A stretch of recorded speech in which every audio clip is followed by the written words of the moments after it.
ओम शांति। 26 अक्टूबर 2022। बाबा के महावाक्य। मीठे बच्चे, सदा इसी नशे में रहो कि हम शिववंशी ब्रह्मा मुख वंशावली ब्राह्मण हैं। हमारा ईश्वरीय कुल सबसे ऊंचा है। प्रश्न: ऊपर घर में जाने की लिफ्ट कब मिलती है? उस लिफ्ट में कौन बैठ सकते हैं? उत्तर: अभी संगम युग पर ही घर जाने की लिफ्ट मिलती है। जब तक कोई बाप का ना बने, ब्राह्मण ना बने, तब तक लिफ्ट में बैठ नहीं सकते। लिफ्ट में बैठने के लिए पवित्र बनो। दूसरा, स्वदर्शन चक्कर घुमाओ। यही जैसे पंख हैं। इन्हीं पंखों के आधार से घर जा सकते हो। गीत धीरज धर मनवा। ओम शांति। मीठे मीठे संगम युगी ब्राह्मण, जिनको स्वदर्शन चक्रधारी कहा जाता है, वह अभी गुप्त वेश में पढ़ रही हैं। तुमको कोई समझ ना सके कि यह संगम युगी ब्रह्मा मुख वंशावली है। तुम बच्चे जानते हो हम शिववंशी ब्रह्मा मुख वंशावली हैं। तो कुल का भी नशा चढ़ता है, क्योंकि तुम ही ईश्वरीय कुल के हो। ईश्वर ने ही बैठ तुमको अपना बनाया है, अपने साथ ले जाने के लिए। बच्चे जानते हैं तो बाप भी जानते हैं कि आत्मा पतित बन गई है। अब पावन बनना है। अब बच्चों को निश्चय हो गया है कि हम शिववंशी ब्रह्मा मुख वंशावली हैं।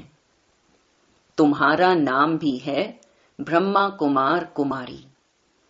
सारी दुनिया शिववंशी है। ब्राह्मण कुलभूषण भी बने तब जब पहले शिव बाबा को पहचाने। इस समय तुम साकार में बाबा के बने हो। यूं तो जब निराकारी दुनिया में हो तो सर्वोत्तम शिववंशी हो, परंतु जब बाबा साकार में आते हैं तो तुम ब्रह्मा मुख वंशावली बनते हो। 1 सेकंड में बाबा क्या से क्या बनाते हैं। बाबा कहा और बच्चे बन गए। जैसे आत्मा मुख से बोलती है परंतु देखने में नहीं आती, वैसे मैं भी इस समय साकार में आया हूँ, बोल रहा हूँ। जैसे तुमको जब तक शरीर ना मिले तब तक पाठ कैसे बजा सको? तुम तो बाल, युवा और वृद्ध अवस्था में आते हो। मैं इन अवस्थाओं में नहीं आता हूँ। तब तो कहा जाता है मेरा जन्म दिव्य और अलौकिक है। तुम तो गर्भ में प्रवेश करते हो। मैं खुद कहता हूँ कि मैं ब्रह्मा तन में इनके बहुत जन्मों के अंत के समय वानप्रस्थ अवस्था में प्रवेश करता हूँ और तुमको बैठ पढ़ाता हूँ। तुमको कोई मनुष्य नहीं पढ़ाते, क्योंकि किसी भी मनुष्य में ज्ञान नहीं है। कहते हैं पतित पावन आओ, तो पतित पावन कौन? श्री कृष्ण तो सतयुग का पहला प्रिंस है। वह पतित पावन हो ना सके। जब मनुष्य मरते हैं तो कहते हैं राम राम कहो। जब किसको फांसी पर चढ़ाते हैं तो भी पादरी लोग कहते हैं गॉड फादर को याद करो, क्योंकि गॉड फादर ही सुखदाता है। बाप ही सब राज आकर समझाते हैं कि अब संगम युग है और हमारे सुख के दिन आ रहे हैं। 84 जन्म पूरे हुए। अभी संगम का सुहावना समय है। यही एक युग है ऊपर चढ़ने का। जैसे कि ऊपर जाने की लिफ्ट मिलती है, परंतु जब तक पवित्र ना बने स्वदर्शन चक्रधारी ना बने तब तक लिफ्ट पर बैठ ना सके। इस समय जैसे पंख मिल रहे हैं क्योंकि माया ने पंख काट दिए हैं। जब बाबा के बनते हैं, ब्राह्मण बनते हैं, तब ही पंख मिलते हैं। अब संगम पर ब्राह्मण हैं, फिर देवता बनते हैं। तो तुम अभी संगम युगी हो और सतयुगी राजधानी में जाने का पुरुषार्थ कर रहे हो। बाकी सुख के दिन सबके लिए आ रहे हैं। तुमको धीरज मिल रहा है, बाकी दुनिया तो घोर अंधियारे में है। तुमको बाप कहते हैं स्वदर्शन चक्रधारी ब्राह्मण कुलभूषण। यह कोई नया सुने तो कहे यह कैसे स्वदर्शन चक्रधारी बन सकते हैं। स्वदर्शन चक्रधारी तो विष्णु हैं, तो कितना फर्क हो गया। तुम्हारी बुद्धि में तो सारा चक्र है। इस समय तुम हो ईश्वरीय संतान, फिर बनते हो दैवी संतान, फिर वैश्य शूद्र संतान बनते हो। इस समय सबसे ऊंचा है ईश्वरीय कुल। वास्तव में महिमा सारी शिव की है, फिर शिव शक्तियों की, फिर देवताओं की, क्योंकि तुम इस समय सेवा करते हो। जो सेवा करते हैं उनको ही पद मिलता है। तुम हो रूहानी सोशल वर्कर, जिस्मानी सोशल वर्कर बहुत हैं। तुमको अब रूहानी नशा है कि हम अशरीरी आए थे, आकर अपना स्वराज्य लिया था। तुमको अब बाप द्वारा नॉलेज मिली है, स्मृति आई है। इसको कहा जाता है स्मृति लब्धा। अब बाप ही आकर स्मृति दिलाते हैं कि तुम ही देवता क्षत्रिय बने हो। अब 84 जन्मों के बाद आकर मिले हो। यह है संगम युगी कुंभ मेला, आत्मा और परमात्मा का। परमात्मा आकर पढ़ा रहे हैं, अर्थात सर्व शास्त्रमयी शिरोमणि गीता ज्ञान दे रहे हैं। उन्होंने गीता में श्री कृष्ण का नाम डाल दिया है। अगर श्री कृष्ण हो तो सब उनको चटक जाएं, क्योंकि उनमें बहुत कशिश है। सतयुग का फर्स्ट प्रिंस है। श्री कृष्ण की आत्मा अब सुन रही है, और जो भी कृष्णपुरी की आत्माएं हैं वह भी सुन रही हैं। अब तुमको स्मृति आई है कि हम ही कृष्णपुरी अथवा लक्ष्मी नारायणपुरी के हैं। बाप नॉलेजफुल है।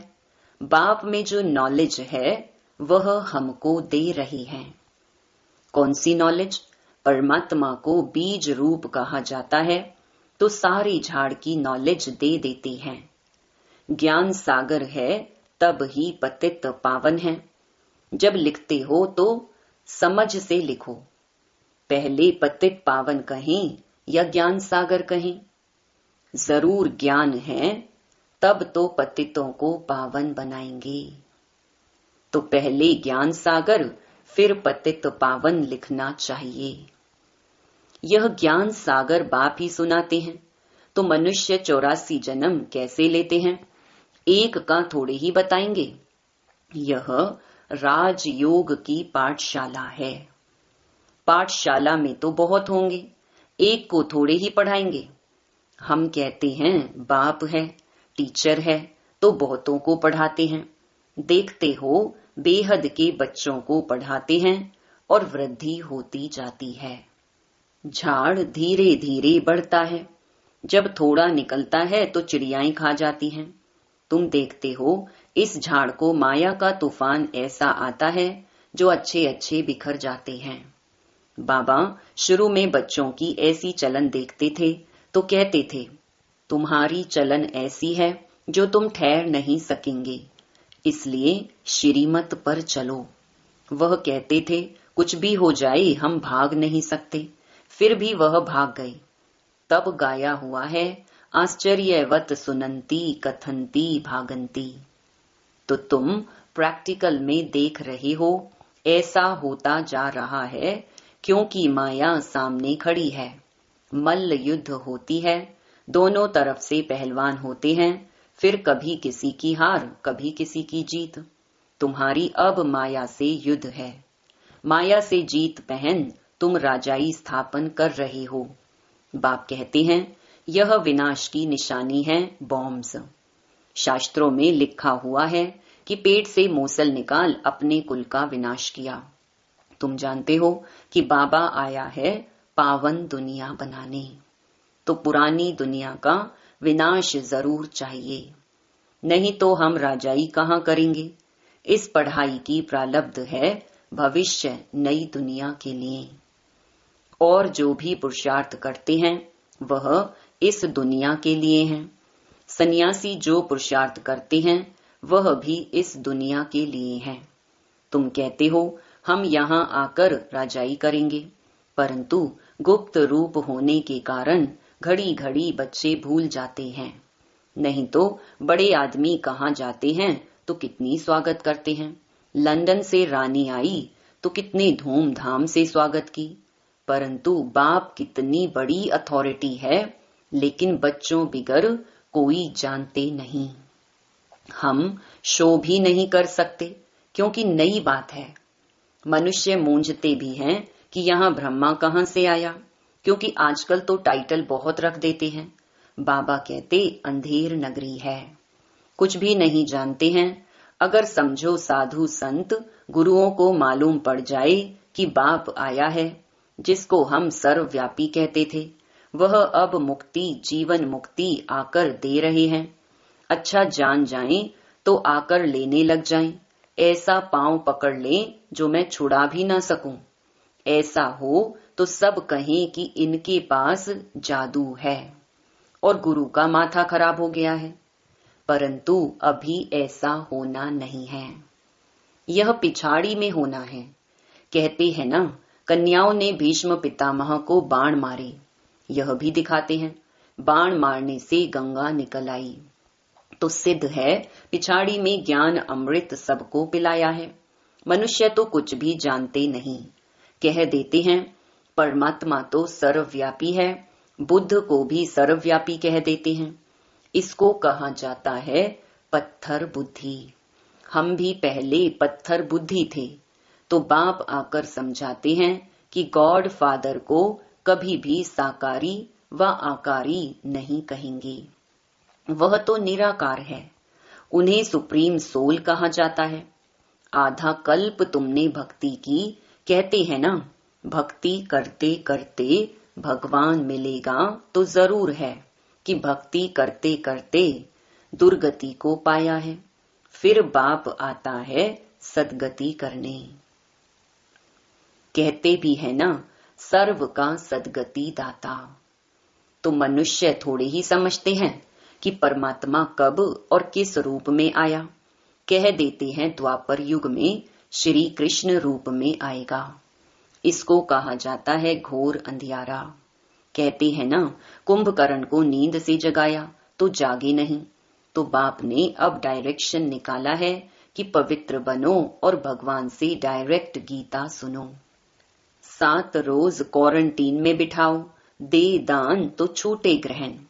अभी सबको 5 विकारों का ग्रहण लगा हुआ है, इसलिए पतित बन गए हैं। रावण राज्य है ना। अब बाप कहते हैं बच्चे तुम मेरा बनो, दूसरा ना कोई। श्री श्री 108 की श्रीमत पर चलने से तुम 108 विजयी माला का दाना बन जाएंगे। मैं माला का दाना नहीं बनता हूँ, मैं तो न्यारा हूँ, जिसकी निशानी फूल है। युगल दाना ब्रह्मा सरस्वती बनते हैं। प्रवृत्ति मार्ग है ना, निवृत्ति मार्ग वाले माला के दाने में आ नहीं सकते। हाँ, पवित्रता को धारण करते हैं तो फिर भी अच्छे हैं, परंतु यह गुरु सदगति दे ना सके। सदगति दाता एक ही सतगुरु है। सतगुरु अकाल कहते हैं। सदगुरु तो एक परमात्मा को कहा जाता है। साकार गुरु लोग अकाल मूरत थोड़े ही बन सकते हैं। लौकिक बाप टीचर गुरु को तो काल खा जाता है, मुझको तो काल खा ना सके। बाप कितनी अच्छी अच्छी बातें समझाते हैं। जो इतनी सहज बातें नहीं समझ सकते तो बाबा उनको कहते, अच्छा बाप को याद करो। चक्र को भी याद करना पड़े, बाप के साथ वर्षे को भी याद करना पड़े। बाप को याद करो तो विकर्म भस्म हो।